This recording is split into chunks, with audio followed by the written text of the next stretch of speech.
My name's Maury Amsterdam, and this is I've Got a Secret. I've Got a Secret, brought to you tonight by Tony, creator of fine beauty products for the woman who prefers the natural look of beauty care at home.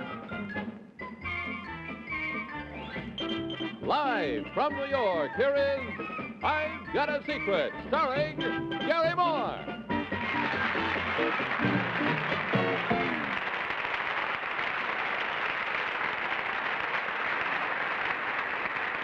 Thank you very much. Good evening and welcome to another edition of I've Got a Secret. Let's meet the members of our panel. We are intact tonight, I'm happy to say. First, of course, there is Bill Cullen, and then next to Bill is Betsy Palmer. Good evening. And in his accustomed position, there is Henry Morgan.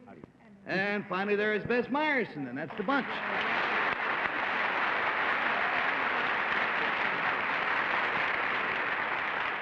Panel, you all set to play the game? Yes.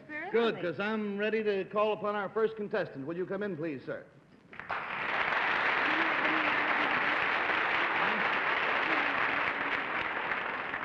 Panel, we're going to call this gentleman, temporarily at least, Mr. X.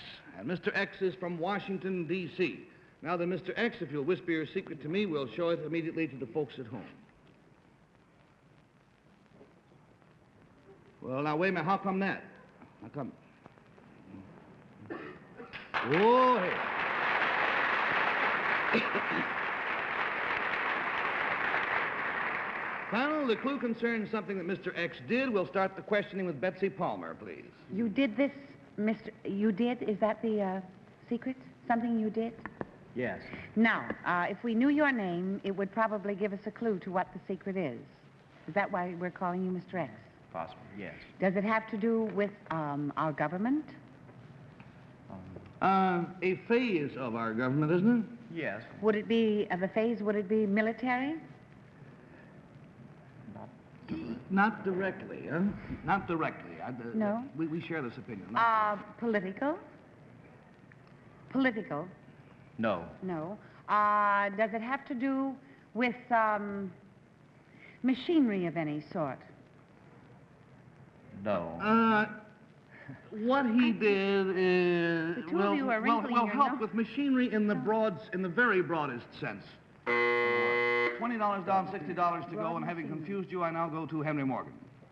Mr. X, from the big clues I got so far, do you have anything to do? No, you know, it's like sort of military and it's sort of machinery. Does it have to do with the space program? Yes. Does it have to do with that capsule that just Faith 7 that went around? No. Does it have to do with anything like that in general? Again, in the broadest possible general sense, it does.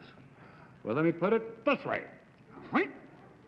Is what you does, is that before this or in the future? Are you interested, for example, in going to the moon?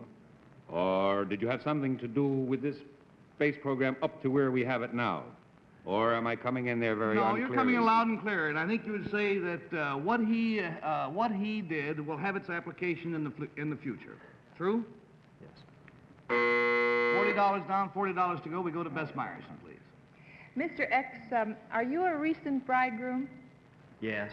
And were you separated from your bride for a too long a time? Yes. Did they lock you inside of a capsule? Yes. And is it Mr. Beamer?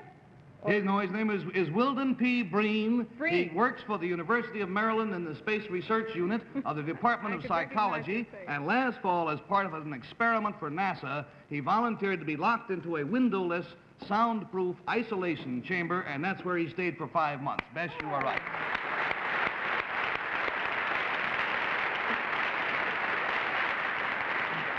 Yes, Bess.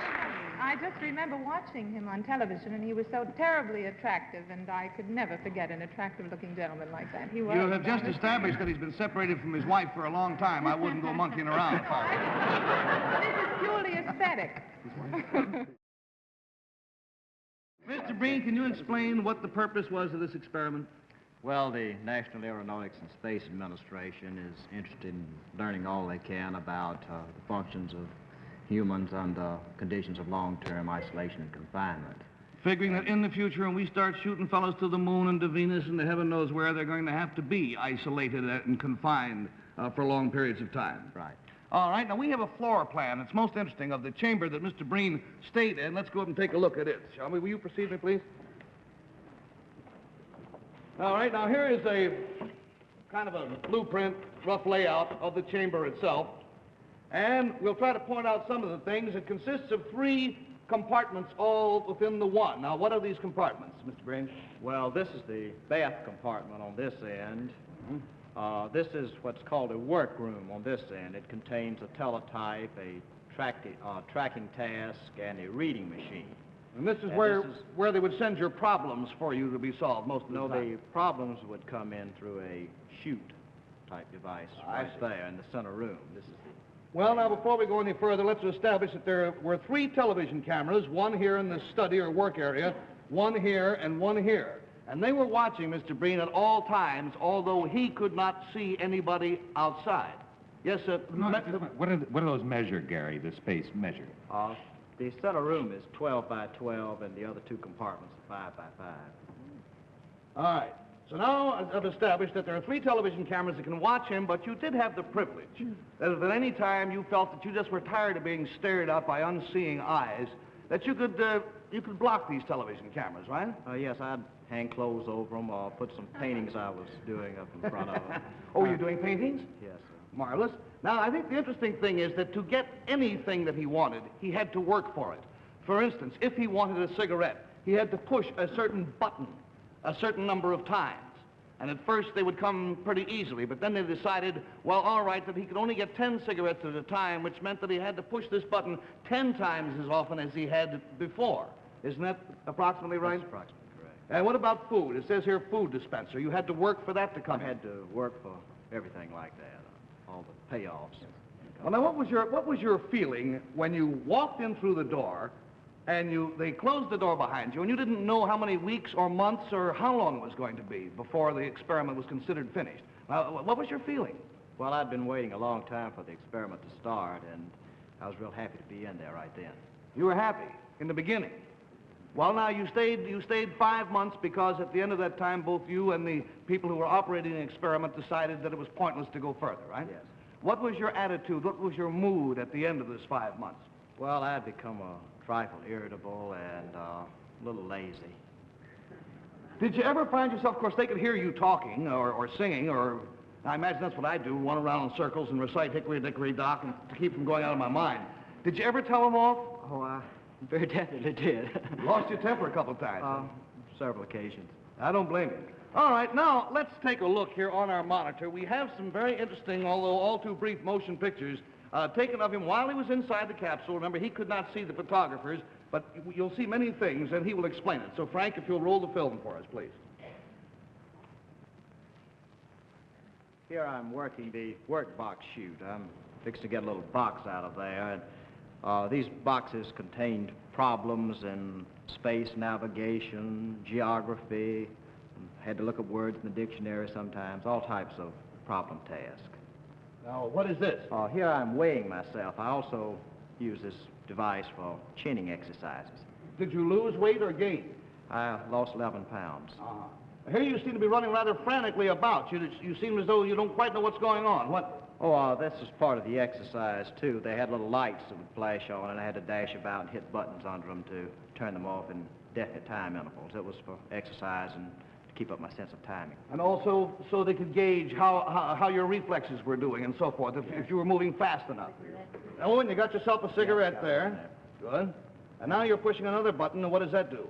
Fixed to have some chow here. Was the chow good? Generally. Like most arms of the services, generally, all right. Now, what are you doing here? Pulling down the bed here. There are 2 bunks there. Are you expecting company, or...? No, I'm not quite sure why they had the 2 in there, but I would sleep on first one, then the other. Gives you a little variety. Now, Mr. Breen has been very frank in saying that there were times in there when he got a little edgy, he got a little irritable, and he thought the whole project was kind of silly. Now, once you got out and you had accomplished this marvelous thing, really, How long did it take you to readjust to the world? Well, there was no great readjustment problem, but the world did look sort of different when I came out. Yeah, but you appreciated a lot of the things you'd taken for granted before, Oh, huh? but definitely. Yeah? Maybe we all ought to try that. All of you, not all of me. It's all, everybody else except me. Thank you very much. It's been a joy to meet you.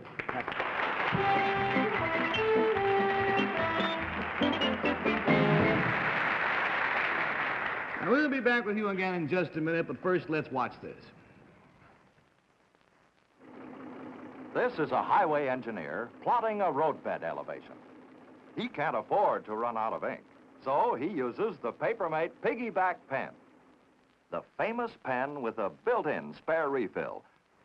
Look, 2 points, 2 ink supplies, one on top of the other.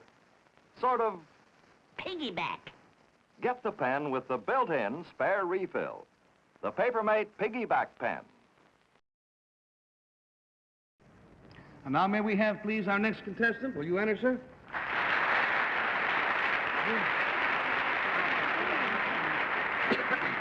Will you tell our panel, please, what your name is and where you're from? My name is Georg Olden, and I live in New York. Mr. Olden, O-L-D-E-N, and he is the vice president of McCann Erickson Advertising Agency. And recently he was given a singular honor by the United States government. He was chosen to design the new 5-cent postage stamp, which commemorates the 100th anniversary of the Emancipation Proclamation. And here is the upside down. There you go. There that is. The symbolic breaking of the chains. And George, it's a very handsome stamp indeed. Congratulations on it. Now, panel, obviously a man doesn't get the honor of designing a United States postage stamp without having some prior distinction in the field of graphic arts.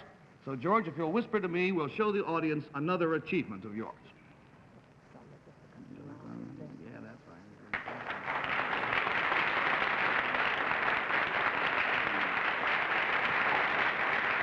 All right, panel, to help you classify Georg Olden's secret, the clue concerns something he did. We'll start the game with Bill Cullen, please. George, was this also in the accomplishment area of a design that was accepted? In the area of design. Yes. You designed a, I'll go all out, a poster of some kind? No. Go out further. Yeah, I better go further out. That which you designed, was it for the government, George? No. Was it for industry? It was for one segment of activity within a very large industry. Let's get right down. Is it a design that we are all familiar with? We've seen whatever you did. I think so, yes. $20 down, $60 to go, and Betsy Palmer's up. I'm just going to make a wild guess, if I may. Sure. Is it our design of I've Got a Secret? No. You mean the one what, the thing that we call our I-gas sign, I-G-A-S, I've Got a Secret? Well... That was very clever of you. No. The No. answer's not that. Well, why did they applaud then? It's close to that then, by golly. You did something like a cigarette tastes good.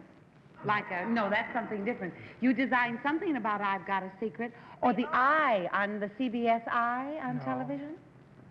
No, the what? The set? No, not No. the set. No, he designed something He designed Henry.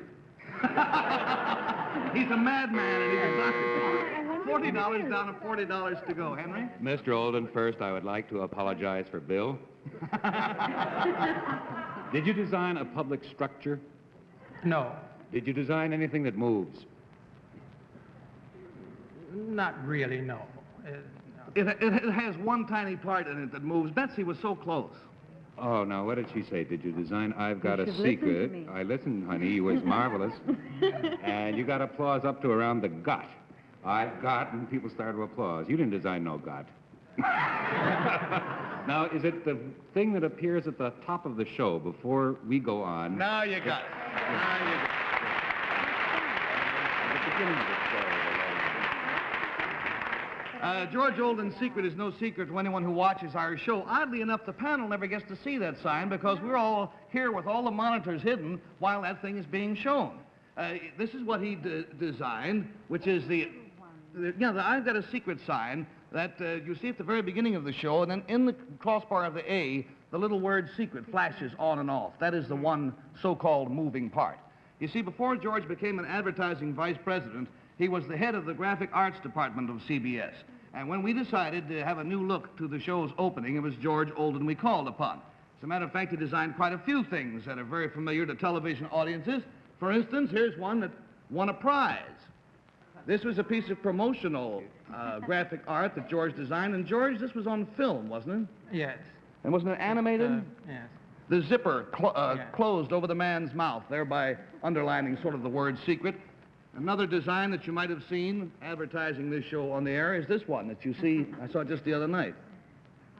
And I think he designed certainly one of the best-known figures in all of television. You watch To Tell the Truth? There's the little man from To Tell the Truth.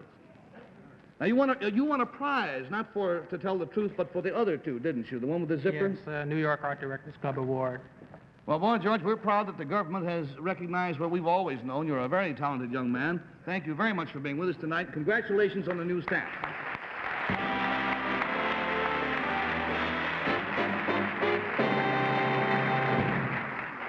You know, sometimes I think I try to tell you too many things about Tony all at once. So tonight I will concentrate on telling you just one thing. All I want to talk about is what you are going to get free in this special Tony kit. I won't tell you about the wonderful news in Tony's hidden creamy wave, hidden body wave, this creamy waving lotion that blends with the protein in your hair to give it new styling talent. And I'll have to skip showing you Patricia's smooth, pretty hairstyle. I would like to tell you how manageable your hair will be with Tony's hidden body, and that your hair will have the extra fullness or body that you want without a lot of teasing. But I won't do that. All I'm going to say is that right now you can get a complete set of 42 curlers free in this Tony kit. But you got to hurry because they are going very fast. I wonder if I should have said you'll save up to $1.49. No, I guess not.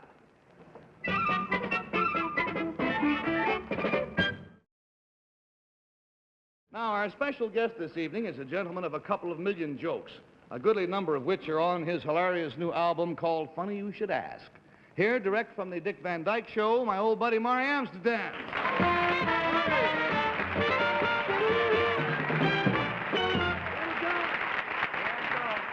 How are you? I was saying.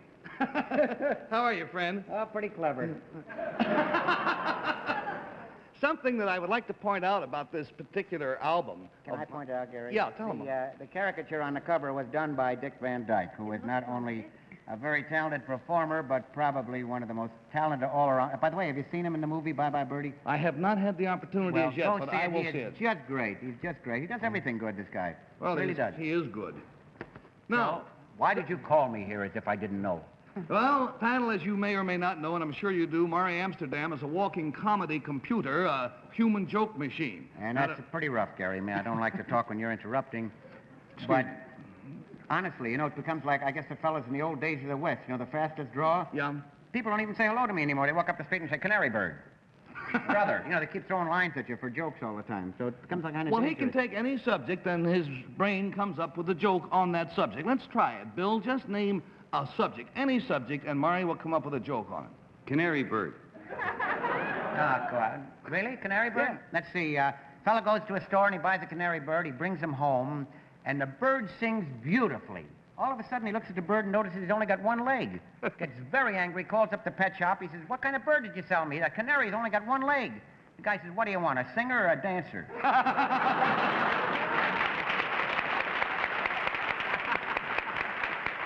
It doesn't.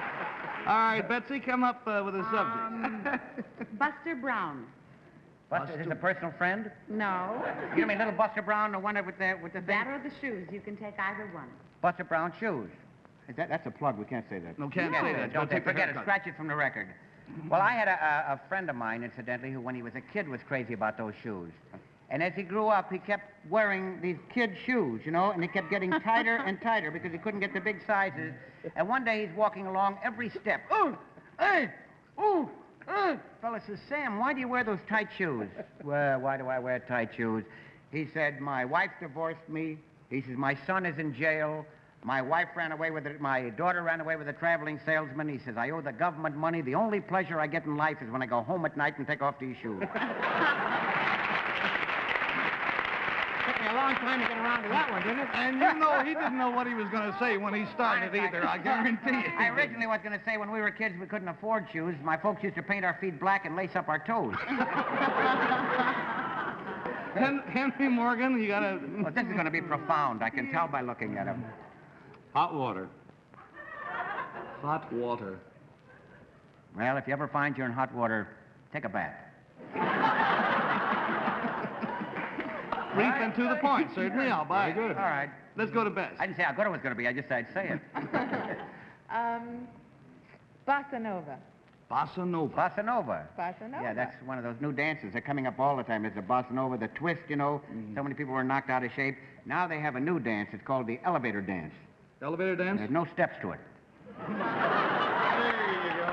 Not much of a joke, but I, you know.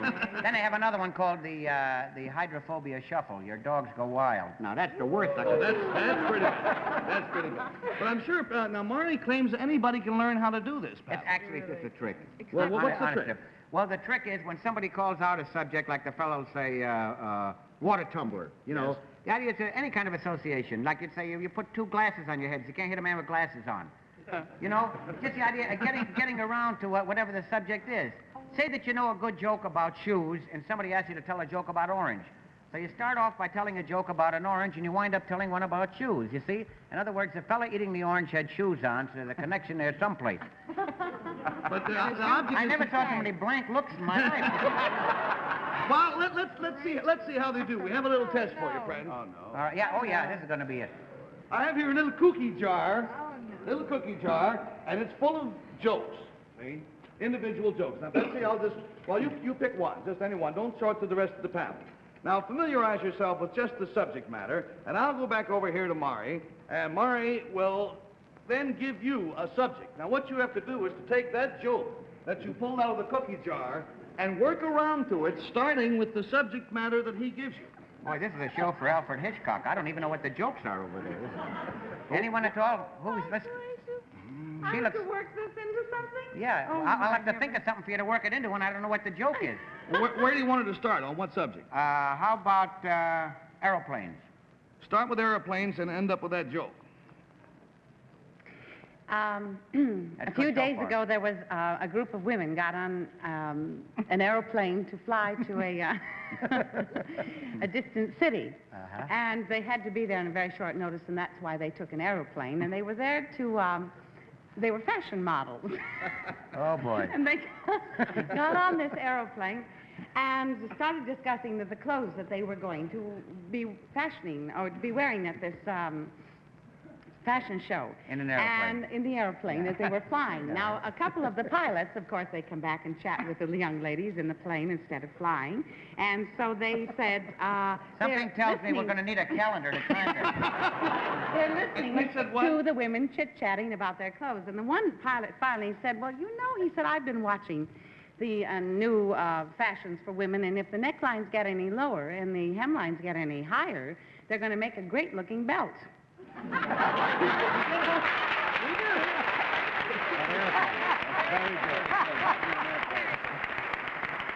right, Henry. As long as it was an airplane, you could have made it a seat belt. True. Sure. All right, Henry will familiarize himself with the general subject matter and the punchline, and if you want to switch it, it doesn't have to end up just that way. Mari, where do you want to start from? I don't know. Every time I look at Henry, it looks like he's smelling something. This joke. All right, how about haircuts? Haircuts. Start with haircuts. Haircuts. Fella was run over by a car, and the fella standing on the sidewalk said, that was a close shave. And he said, no, actually, it started out to take off the top of my head, but I was lucky because this is one of those new cars which has an exhaust device which, when it runs over you, sprinkles penicillin on the open wound and tattoos the insurance policy number on your chest.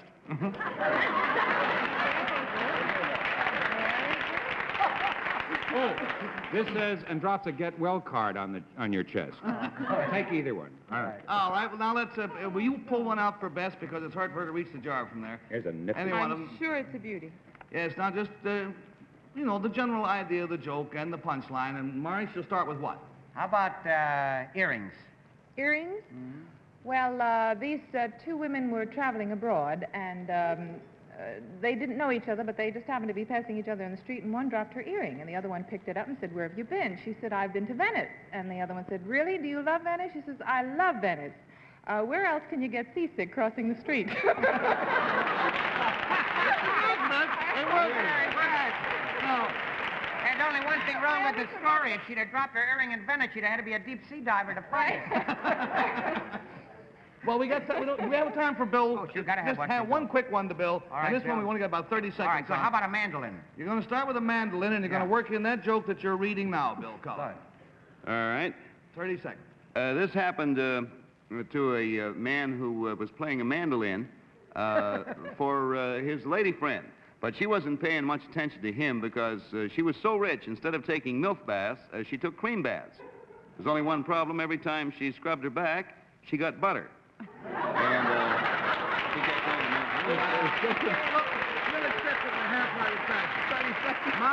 I thought it was going to be the one about the woman who couldn't afford a bathtub, so she tied a cow to the ceiling and took showers. Murray answered that. Thanks, Dad. Now, we'll be back. We'll say good night to you in just a moment, but first, here's an interesting message. Now let's go to Bess Meyerson and see how she looks in an apron. Pretty domestic, huh? Now, watch this. I'm going to fix my favorite French dressing. Good Season's new creamy French salad dressing mix. It's different from bottle dressings. The recipe's different. With more zip to it, flavor you can't find in bottle dressings. You make it different. Fresh.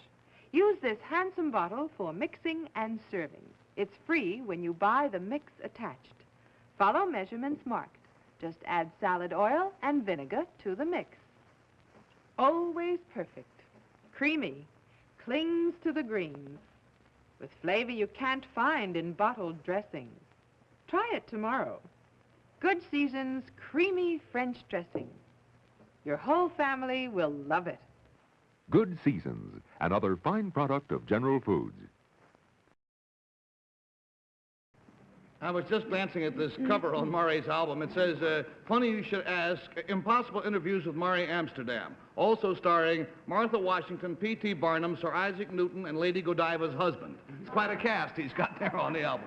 Friends, it's been a joy being with you tonight. We will see you next week, we devoutly hope. And until then, speaking for all the panel, this is Gary Moore saying be very kind to each other, will you? And goodbye out there.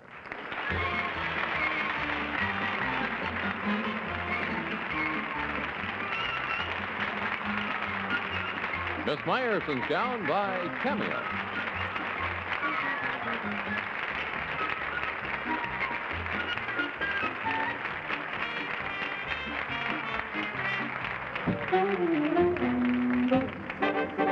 Seconds remaining. I want to remind you that President Kennedy and General Eisenhower, ex-President Eisenhower, have both endorsed a booklet called Challenge to America.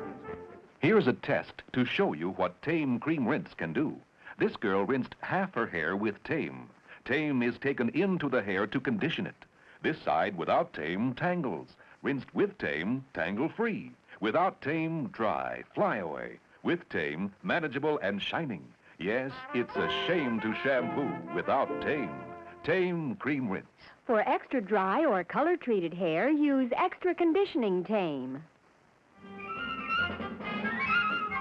I've Got a Secret has been brought to you tonight by the Tony family of permanents, including Silver Curl, the home permanent especially made for gray hair. This is John Cannon speaking. Are you watching, you little rascals? Oh, it's fun, isn't it? And who subscribes to it? Go on, push the button. Think of the fun you could have on the tube. The tube? Tube. Tube. TV tubes. That's a lot of fun, isn't it? It's going to be a lot more fun if you keep going the way you're going. Go on, push the button. Please subscribe. I hope they're watching.